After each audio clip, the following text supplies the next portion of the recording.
Right. ఈ అంశంతో పాటు ఇంకా మళ్ళీ ఒకసారి ఆంధ్రప్రదేశ్కి వస్తే కనుక మంత్రి రోజా మాట్లాడారు. మాజీ మంత్రి రోజా మాట్లాడారు. చాలా తీవ్రమైన సంబోధన చేశారు. దాంతోపాటు ఆవిడ ఏమన్నారంటే ఒకసారి ఆమె ముందర మాట్లాడింది చూసిన తర్వాత నెక్స్ట్ సబ్జెక్ట్లోకి వెళ్ళాం.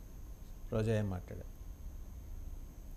ఎప్పుడో చంద్రబాబు నాయుడు ఏం మాట్లాడతాడో ఏం విమర్శిస్తాడో దాన్నే రీమేక్ చేస్తూ, పవర్ స్టార్ కాదు ఈయన రీమేక్ స్టార్ అన్నట్టుగా పవన్ కళ్యాణ్ కూడా నిన్న వెళ్ళి అదే హడావిడి చేస్తున్నాడు. రిషికొండను బోడికొండు చేసేశారు, బోడిగుండు చేసేశారని బోడి వెధవలంతా కూడా బోడి ప్రచారం చేయడం ఒక ఫ్యాషన్గా పెట్టుకున్నారు.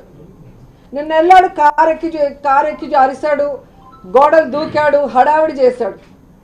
నేను సూటిగా అడుగుతున్నాను పవన్ కళ్యాణ్ని, సరే నువ్వు లోపలికి వెళ్ళావు కదా, కారెక్కి చూసావు కదా, అక్కడ ఏం లోపాలు కనిపిస్తున్నాయి, ఏం అక్రమాలు జరుగుతున్నాయి, నువ్వేం కనిపెట్టావో చెప్పయ్యా అంటే చెప్పడానికి ఆయనకి మాటలు లేవు. అక్రమాలు జరుగుతున్నాయి అంతే, ఒకటే మాట. పవన్ కళ్యాణ్ ప్రజలు అడుగుతున్నదే నేను సూటిగా అడుగుతున్నాను. నీ పార్టీ, నీ దత్త తండ్రి చంద్రబాబు నాయుడు గారి పార్టీ, అలాగే రఘురామకృష్ణంరాజు ముగ్గురు కలిసి ఈ ప్రాజెక్ట్ మీద కోర్టుకు వెళ్ళారు కదా. ఏ కోర్టు అయినా ఇది అక్రమ కట్టడం, దీని నిర్మాణాన్ని ఆపేయండి అని చెప్పి ఎక్కడైనా తీర్పు ఇచ్చిందా? సో అంటే ఆవిడ ఇప్పుడంటే కోర్టు తీర్పు వచ్చే వరకు ఆగాలి, అప్పుడే మనం అది అక్రమం అనేది తేలుతుంది, అప్పటిదాకా అది సక్రమంగానే భావించాలనే పద్ధతిలో. అండ్ ఇంకోటి, ఆవిడ మాజీ అయినా సరే ఆ టోన్ ఏం మారలా, టోన్ ఏంటన్నారు అట్టనే ఉన్నాయి. రకరకాల సంబోధన ఒక ముఖ్యమంత్రి పట్ల, ఒక ఉప ముఖ్యమంత్రి పట్ల, అలాగే ఒక ఎమ్మెల్యే పట్ల ఆవిడ చేసిన సంబోధన అభ్యంతరకరంగానే ఉంది. అది ఓకే. అయితే ఆవిడ ఇంతకాలం సైలెంట్గా ఉన్నారు, ఆవిడ ఎక్కడా కనిపించటం లేదు. ఆవిడ టోటల్గా ఏపీ రాజకీయాల నుంచి నిష్క్రమించారు. ఆవిడ త్వరలోనే డిఎంకేలో జాయిన్ కాబోతున్నారు. చెన్నై కేంద్రంగా రాజకీయ యాత్ర కొనసాగించేటువంటి అవకాశం ఉంది. విజయ్ పార్టీలో చేరే ఛాన్సెస్ ఉన్నాయని ఒక టైంలోనూ, ఆ తర్వాత అక్కడ అవకాశం ఇవ్వకపోవచ్చు కనుక ఆవిడ డిఎంకే వైపు టర్న్ తీసుకునే ఛాన్సెస్ ఉన్నాయనేది ఒక ప్రచారం.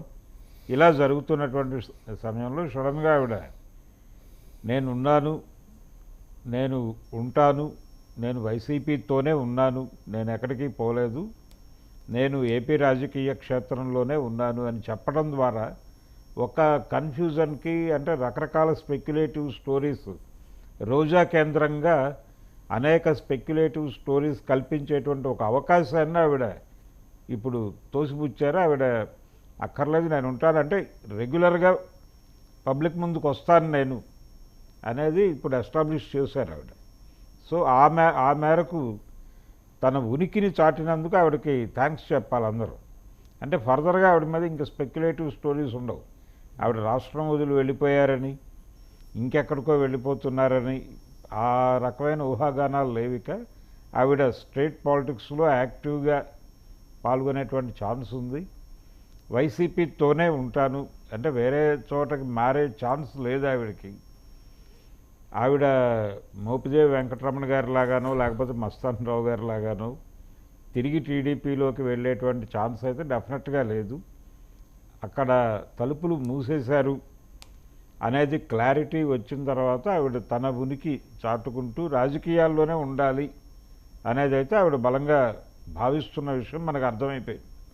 అంటే అగ్రెసివ్గానే తన ఇమేజ్ ఒకటి ఉంది, ఫైర్ బ్రాండ్ పొలిటీషియన్ అని.